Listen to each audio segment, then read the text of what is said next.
Hello, you wonderful people, and welcome to another episode of Super-Fanta-Fi. This being a show where I talk about TV shows of the supernatural, fantasy, and/or science fictional genre. For today's episode, I'm going to talk about the latest episode of Frequency. So things get even more interesting. Obviously, you have Raimi kind of dealing with the fact that it's like finding out, it's like, okay, my mom was one of the Nightingale victims, even though she wasn't originally one of the victims. She is now, just because she's kind of like in this episode, she heavily started to realize it's like when change, it's a realization that she finally came to at the end of the episode, basically like things are changing. We're changing stuff, whether it's for the better or not. I thought everything was good. I saved you. That meant you were back in my life and everything. But now, saving her dad meant her mom died.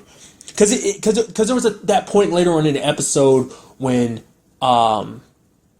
Frank was reluctant to, because Frank was very reluctant to tell Raimi's mom about like everything, like about the Nightingale killings. Like, I mean, he wanted to kind of warn her, but she kind of shrugged it off. It's like, okay, you're freaking me out a little bit. Okay, we got the police outside our house trying to protect you from the person that shot you. Plus, you're trying to scare me with this whole Nightingale thing. It's like, okay, dude, I need you to calm down. Like, you're scaring me.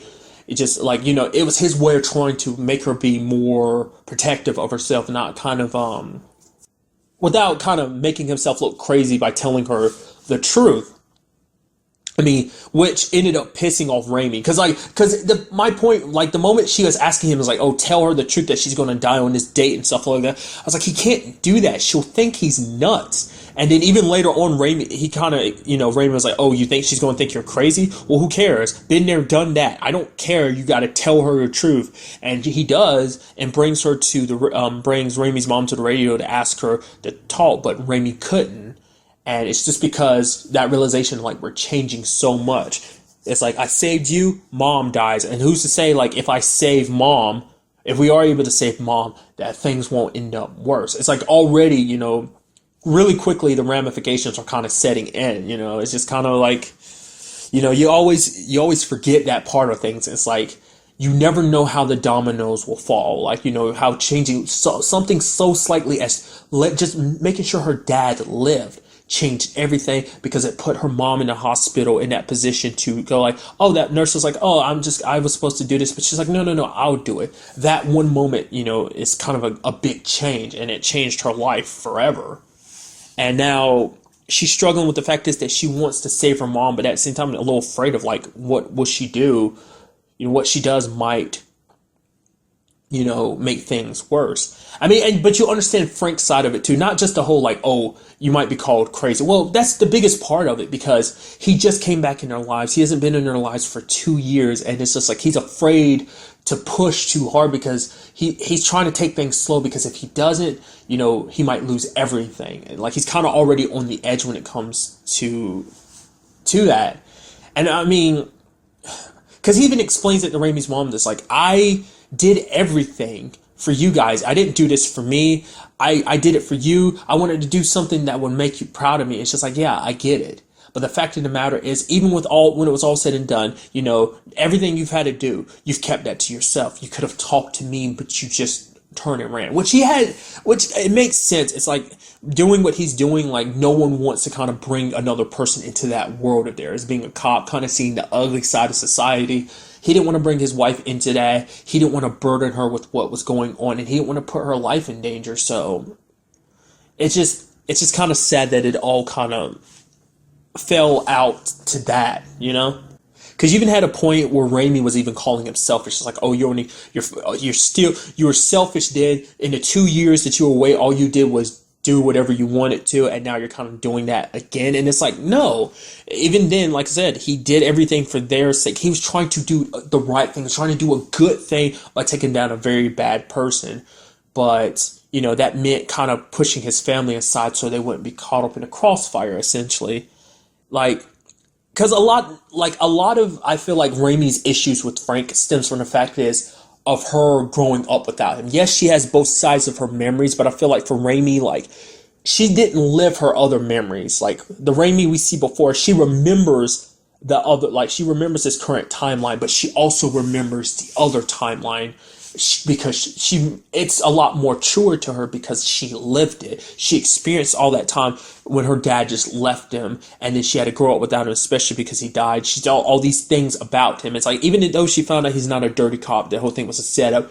The fact of the matter is he still left, and that hurt, and that's a wound in her heart that wasn't so easy to kind of heal, especially because she didn't have anyone there to kind of heal those wounds for her. Because I'm sure her mom was going through the exact same thing. The only person she had in her life at that time was her mom, and it's just kind of like, it's not a situation where it's like, okay, yeah, I'd rather have mom than have you. It's like, no, because Frank is like, I promise you, I'm gonna do whatever it takes to save your mom, even if it means kind of me dying at cost of it. But she's like, no, I don't want you to go either. She wants both. And the sad thing is, with a situation like that, you go for everything, you'll end up walking away with nothing. And that's kind of like, it just kind of, she's in that situation right now. And it's like, what, because like, we ended up getting a suspect this episode about a guy who basically assaulted a girl in the same place that all the Nightingale victims were found. That little marsh area. He ended up assaulting her there, and she ended up questioning him, but he's kind of like, no, like he's saying like, oh, it was a youthful indiscretion, quote unquote, and ended up getting some answers, because you ended up finding out that, because Raimi wasn't quick to let him go. She's like, she felt something fishy about it.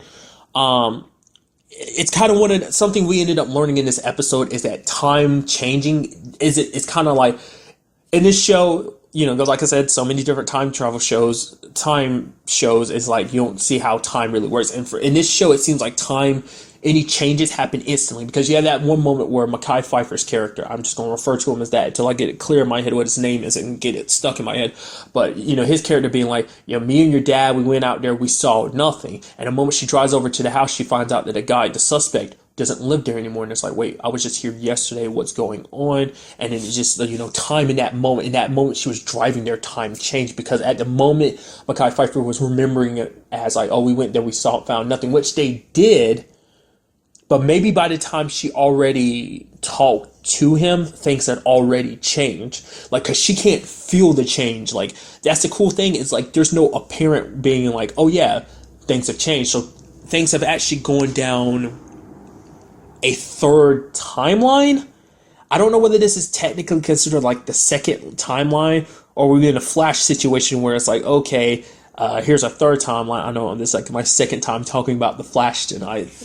I mean, it's understandable. I literally just recorded my Arrow thing, and then it's all on the same network too. So it's, and plus it deals with time travel too. So I can't help but draw parallels and everything like that.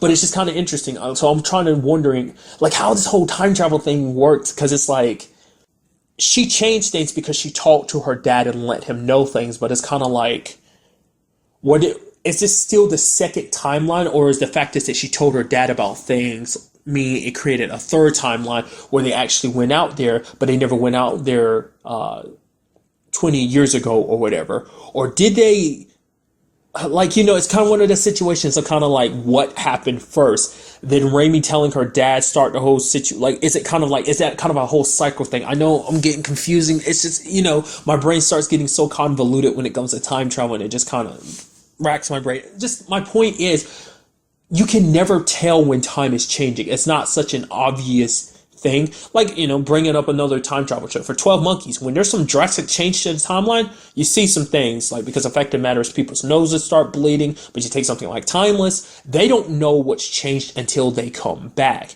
Because, there's no actual, like, way of actually seeing, like, okay, things are different now. It's like,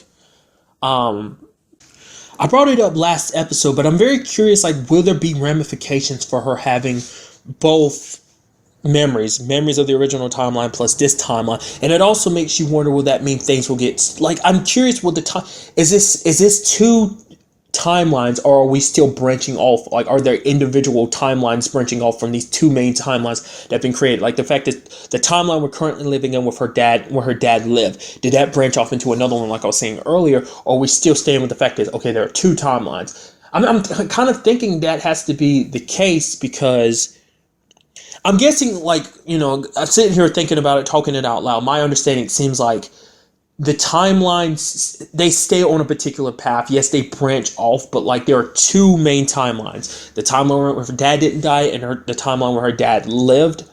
And maybe they'll kind of cover this in the future, but for now it seems like they're just two timelines, because currently Raimi sees it as like, okay, things are this way or they're that way. She doesn't kind of be like, oh, but there's this third way. Like, there has yet to be a situation where it kind of shows that, oh, time has changed for a third time. It seems like if there's any changes, it seems like it'll be modifications to the present, timeline, the one where her dad's still alive. But it makes you wonder, like,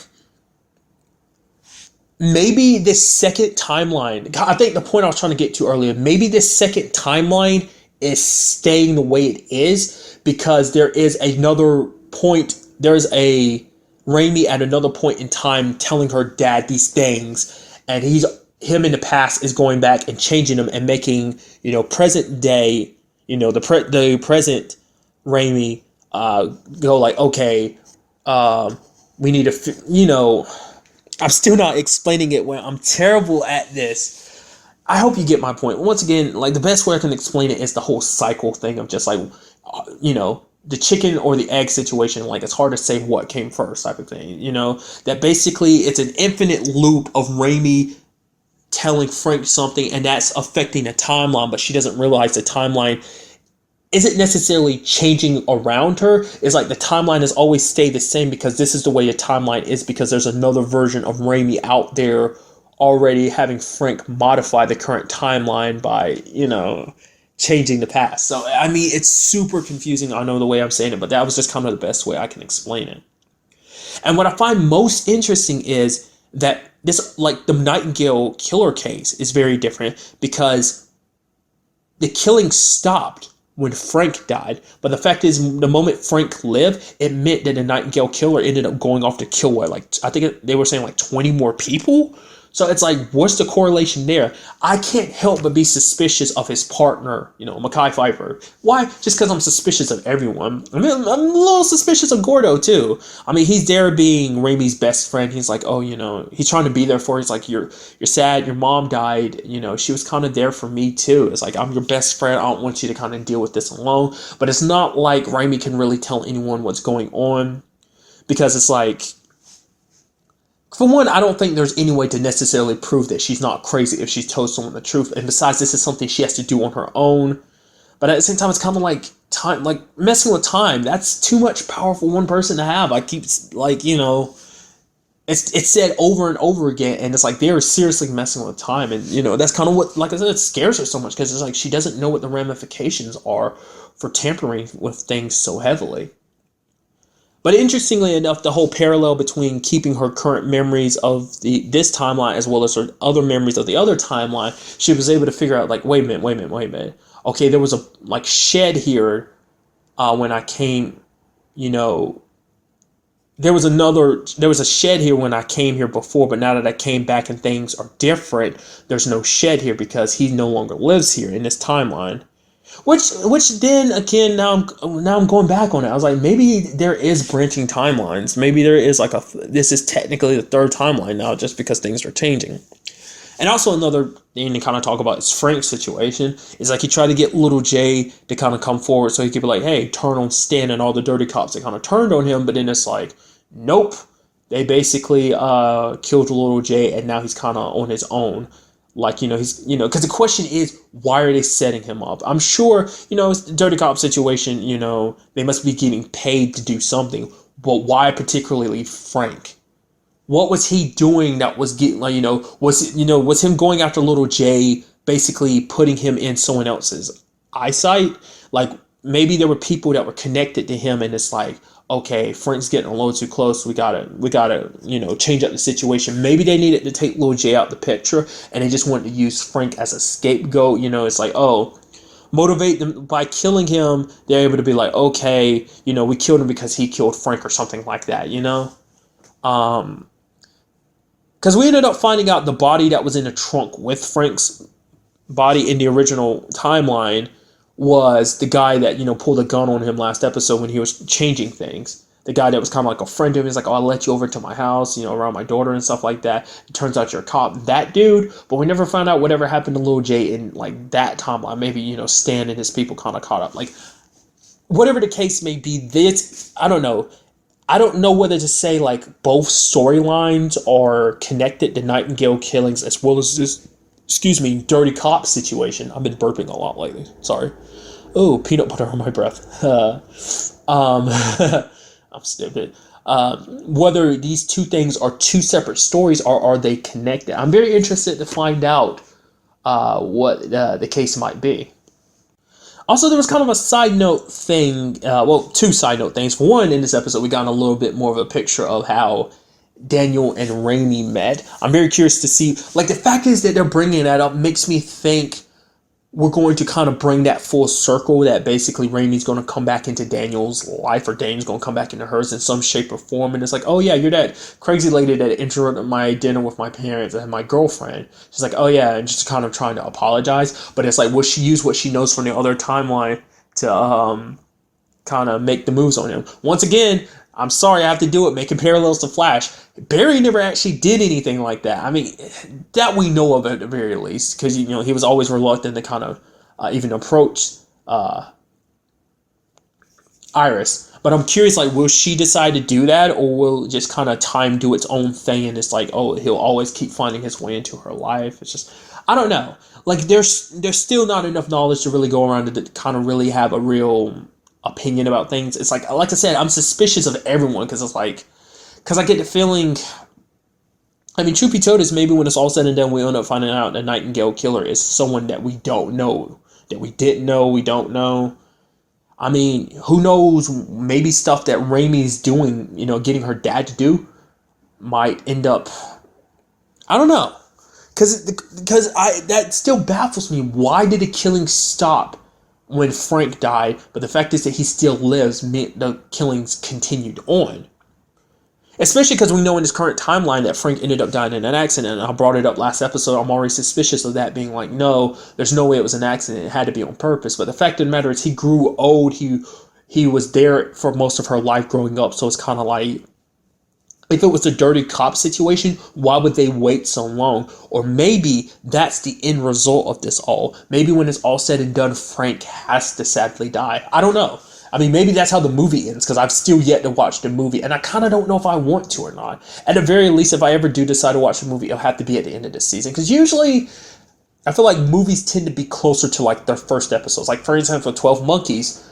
I know I keep bringing up all this time travel stuff. I can't help it. When I watch so much time travel stuff, I can't help but bring parallels. I mean, at the very least, I haven't brought Doctor Who into this. I could, but then like Doctor Who has its own time travel thing that kind of confuses me a lot of times, and it's just, I'm kind of confused at all times with time travel, because it's like I'm always overthinking things instead of just letting things be the way they are. Because that's also another thing. I wonder, will they ever break this down scientifically, being like, because, once again, the Flash, I'm sorry, we have science people break it down. It's like things work like this: A, B, C equals D.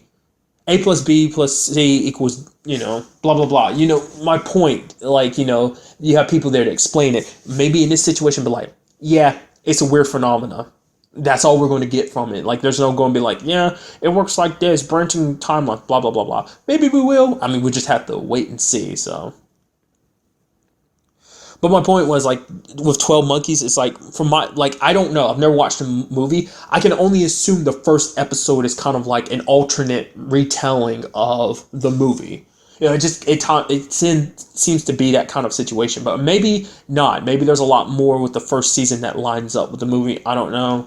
But I get the feeling like with this type of show, maybe like that whole first episode is kind of a retelling of the entire movie. I don't know. Maybe there's more to it than what was just kind of obviously there's more to it. I mean, because the movie's probably like definitely longer than an hour, but you get my point. I don't know. I need to stop, because I'm making this worse. This is just terrible. I know, and I apologize for it. I just when I do these, my brain is just all over the place, and it's just kind of hard to kind of keep my brain still, just because I'm always just popping off, and it's just like, especially because I don't take time to think a lot of times before I speak. It's just, yep, as the words just come blurting out of my mouth. So I do apologize for that. really, I'm just going to end it here. Just like, that's really all I had to say, before I make this even worse and more confusing.